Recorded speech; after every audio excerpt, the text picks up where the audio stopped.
મારા મમ્મી અને સાસુમાની બેવની મનપસંદ રેસીપી આજે તમારા માટે, કારણ કે બેવની પસંદ એક છે.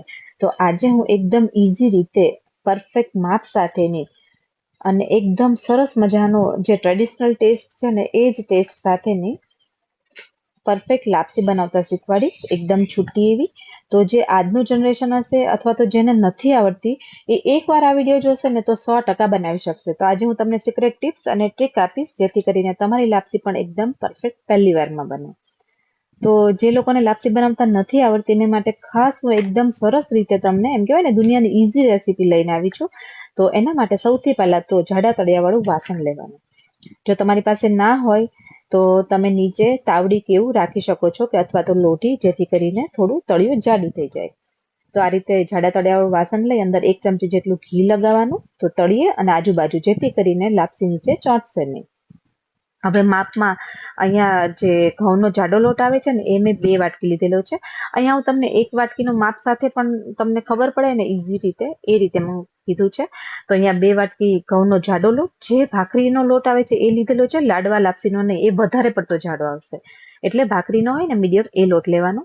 સાથે 1/4 કપ જેટલું પાણી અને અડધો કપ આપણે ગોળ લેવાનો છે. તો મેં તમને એક વાટકાનું માપ કીધું કે 1 વાટકો લોટ સામે 1/4 કપ પાણી, અડધો કપ ગોળ.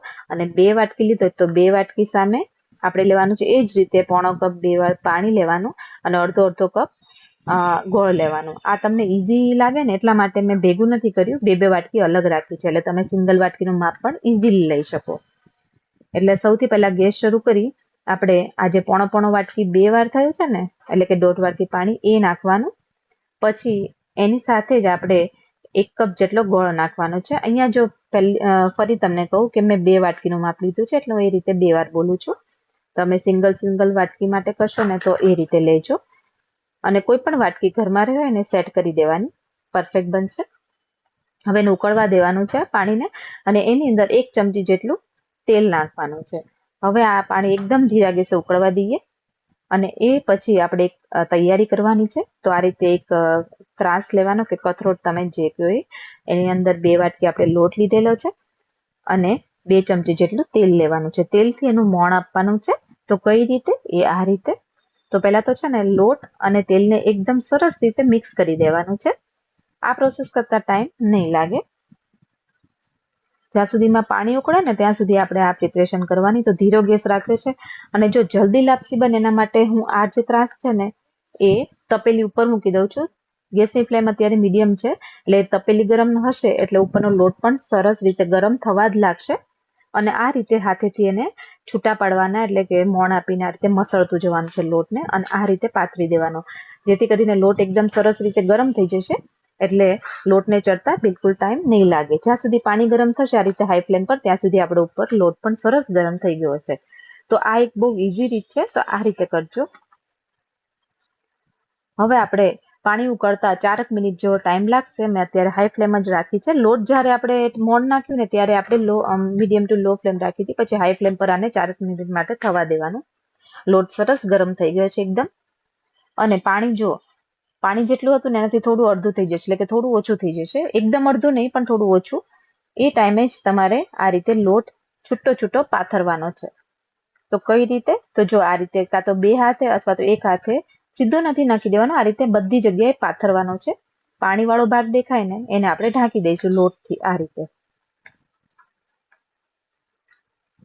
તો આ રીતે કરજો તો છૂટી લાપસી બનશે. અને જેને નહીં આવડે ને એના માટે તો ખાસ આ ઇઝી રીત છે. તો જો આજુબાજુ બધેથી મેં આ લોટ નાખી દીધેલો છે અને આ રીતે લાસ્ટમાં જેટલો બચ્યો એ આ રીતે ઢગલો કરી દીધો લોટનો. અને પછી હાથેથી આ રીતે હું સ્પ્રેડ કરીશ થોડું, જો આમ ધીરે ધીરે કરજો, દજાશે નહીં. આમ તો ગેસની ફ્લેમ લો રાખવાની અને વેલણની મદદથી 5 કાણા પાડવાના. આ શું કામ? કારણ કે આ રીતે કરશો તો લોટ અંદરથી બધી રીતે સરસ રીતે ચડી જશે. આને હલાવવાનું બિલકુલ નથી, ખાલી આપણે આ રીતે વચ્ચે અને 4 જગ્યા એટલે કે 5 કાણા પાડી દઈએ અને આને ઢાંકી અને થવા દેવાનું છે. તો અહીંયા 4 થી 5 મિનિટ જેવો ટાઈમ થશે. તો જો અહીંયા 5 મિનિટ જેવું થયું છે.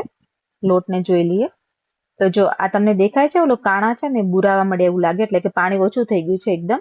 બસ આ ટાઈમે એટલે કે 4 થી 5 મિનિટ થાય ને પછી આ વેલણથી એને હલાવી દેવાનું અને આ એકદમ લો ફ્લેમ પર જ કરવાનું છે આ પ્રોસેસ. તો જો એકદમ છૂટી છૂટી થઈ જશે. હવે આપણે આજે ફરી એને ઢાંકી અને 3 થી 4 મિનિટ થવા દઈએ. તો આ ઢાંકીએ ને એ ટાઈમે હા જો હું તમને કહી દઉં, આને છે ને નીચે તાવડી નીચે મૂકવાની, આ રીતની આવે ને તાવડી, અથવા તો જાડી લોઢી હોય ને આપડી એ મૂકવાની. તાવડી વધારે જાડી હોય એટલે તાવડી લેવાની, એટલે નીચે બીજું ચોંટે નહીં. અને બીજી વસ્તુ કે લાપસી એકદમ સરસ ટેસ્ટફુલ બનશે. તો આ રીતે થવા દેજો, એકદમ ધીરા ગેસ અને થવા દેવાની છે. હવે આ ઢાંકેલું કાઢી લેવાનું અને તમને દેખાય છે એકદમ છૂટી છૂટી થઈ ગઈ છે. તો આ ટાઈમે આપણે એમાં ઘી નાખવાનું છે.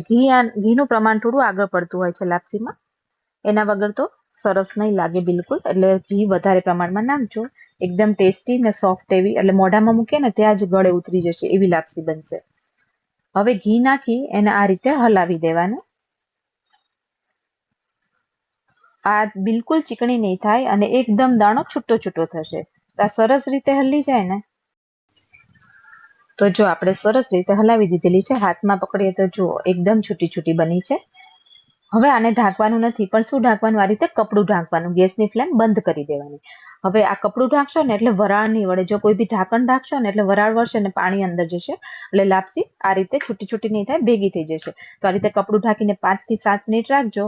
પછી આ રીતે ઉપરથી ઘી નાખીને અથવા તો આમનામ પણ ખાઈ શકાશે. એકદમ ટેસ્ટી એવી લાપસી બનશે. કોને કોને લાપસી બહુ ભાવે છે અને કોને છૂટી લાપસી આવે છે એ પણ મને કમેન્ટ કરીને જરૂરથી કહેજો. તો ચલો, આજનો વિડીયો ગમે હોય તો વિડીયોને લાઈક, શેર અને ચેનલને સબસ્ક્રાઇબ જરૂરથી કરી દેજો. ચલો ફરી મળીએ એક નવી રેસીપી સાથે. Thank you.